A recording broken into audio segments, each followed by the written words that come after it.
நான் நடிகர் எம்.எஸ். பாஸ்கர் பேசுகிறேன். இந்த ஜல்லிக்கட்டு என்பது ஏறு தழுவுதல் அப்படிங்கிறது தான் ஒரு சரியான ஒரு பதம் அப்படின்றத எல்லாரும் அந்த காலத்திலிருந்து பெரிய அறிஞர்கள், தமிழ் அறிஞர்கள், தமிழ் ஆர்வலர்கள் எல்லாருமே சொல்லியிருக்கிறாங்க. ஏறு தழுவுதல், அதாவது ஒரு காளை மாட்டை தழுவி அதை பிடிப்பது, இதுதான். இதுல எந்த விதமான ஒரு வன்முறையும் கிடையாது. ஸ்பெயின்ல நடக்கக்கூடிய புல் ஃபைட் ஒரு காளை மாட்டை முதுகுல அம்பு மாதிரி குத்துறாங்க, தொங்க விடுறாங்க. அது வாயிலிருந்து ரத்தம் கீழே ஊட்டும் போது அதனுடைய இயலாத நிலைமையில மரண தருவாயில இருக்கும் பொழுது அதனுடைய தலையில கத்திய குத்தி சொருகிட்டு பெரிய சாதிச்சிட்ட மாதிரி நிக்கிறாங்க. எல்லாரும் அதுக்கு கை தட்டுறாங்க. சோ அதோடு ஒப்பிடும் பொழுது இந்த ஏறு தழுவுதல் என்பது காளையை அடக்குவதற்கு செல்லக்கூடிய இளைஞர்கள் எந்த விதமான ஆயுதமும் இல்லாமல் செல்ல வேண்டும் அப்படிங்கிறது தான் விதி. அதைத்தான் நம் நாட்டு இளைஞர்கள் செய்து கொண்டிருக்கிறார்கள். நம் நாட்டு இளைஞர்களை பற்றியும் அவர்கள் வளர்க்கின்ற, நம் நாட்டு மக்கள் வளர்க்கின்ற காளைகளை பற்றியும் எத்தனையோ 1000 ஆண்டுகளாக நடந்து கொண்டிருக்கக்கூடிய ஏறு தழுவுதல் என்ற இந்த வீர விளையாட்டை பற்றியும் வெளிநாட்டில் எங்கிருந்தோ வந்திருக்கக்கூடிய ஒரு அமைப்பினருக்கு அவ்வளவு என்ன பெரிய அக்கறை? என் நாட்டு மாடுகளுக்கு நீ ஒரு கட்டு வைக்க போட்டிருப்பியா?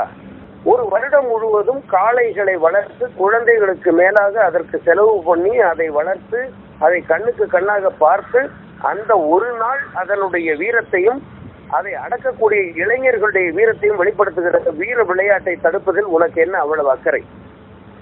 நீ யார் எங்களை தடுப்பதற்கு? இதுதான் என்னுடைய கேள்வி சார். அடுத்த விஷயம், இன்றைக்கு இளைஞர்கள் இறங்கி போராடுகின்றார்கள். என்னுடைய மகளும் மகனும் கூட அந்த போராட்டத்திற்கு போயிருக்கிறார்கள். எனக்கு அவர்களை நினைத்தால் பெருமையாக இருக்கிறது. நிச்சயமாக நான் சொல்லுகிறேன் சார், இந்த தடை விலக்கப்பட வேண்டும். இளைஞர்களின் இந்த எழுச்சி மிக நல்ல ஒரு உதாரணம். இது இன்னும் மேலும் மேலும் எல்லா விதமான அக்கிரமங்களையும் எதிர்த்து போராடுகின்ற அளவுக்கு இந்த இளைஞர்களிடம் இந்த எழுச்சி குறையாமல் இருக்க வேண்டும் என்று நான் எல்லாம் வல்ல இறைவனை வேண்டிக் கொள்கிறேன். இந்த போராட்டத்தை நடத்தி கொண்டிருக்கக்கூடிய அத்தனை இளைஞர்களுக்கும் என் மனமார்ந்த வாழ்த்துக்களை தெரிவித்துக் கொள்கிறேன். இப்பொழுது நாட்டின் மீது அவர்களுக்கு வந்திருக்கக்கூடிய அக்கறை எப்பொழுதும் இருக்க வேண்டும் என்று அவர்களை இருகரம் கூப்பி வேண்டிக் கொள்கிறேன். அவர்களுக்கு என் மனமார்ந்த வாழ்த்துக்களையும் நன்றியையும் தெரிவித்துக் கொள்கிறேன். வெளிநாட்டு மாடுகளை நம் நாட்டு மாடுகளை ஒழிப்பதற்கு வெளிநாட்டு மாடுகளை நம் நாட்டிற்குள் ஊடுருவ செய்ய வேண்டும் அப்படிங்கிற ஒரு எண்ணம் தான் சார். இந்த இடத்துல மாடுகளுக்கு இது பண்றாங்க, சித்திரவதை பண்றாங்க, குரூரம் பண்றாங்க அப்படின்னு சொல்றாங்கல்ல சார். குரூரம் பண்றாங்க அப்படின்னு சொல்லக்கூடிய விஷயங்கள் ஜல்லிக்கட்டுல மட்டும்தான் நடக்குதா?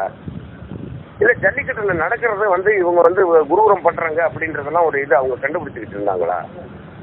ஏதோ ஒருவர் இருவர் ஏதாவது ஒரு தவறு செய்திருக்கலாம். அதற்காக நீ ஒட்டுமொத்த ஒரு விளையாட்டை தடை செய்யணும் அப்படின்னு சொல்றது ரொம்ப தப்பு சார். அவர்களுக்கு அவர்களுடைய நாட்டினுடைய மாட்டை கொண்டு நம்முடைய நாட்டிற்குள் ஊடுருவ செய்ய வேண்டும். நம்முடைய நாட்டு மாட்டு இனங்களை அழிக்க வேண்டும் அப்படிங்கிற ஒரு எண்ணம் தான் சார்.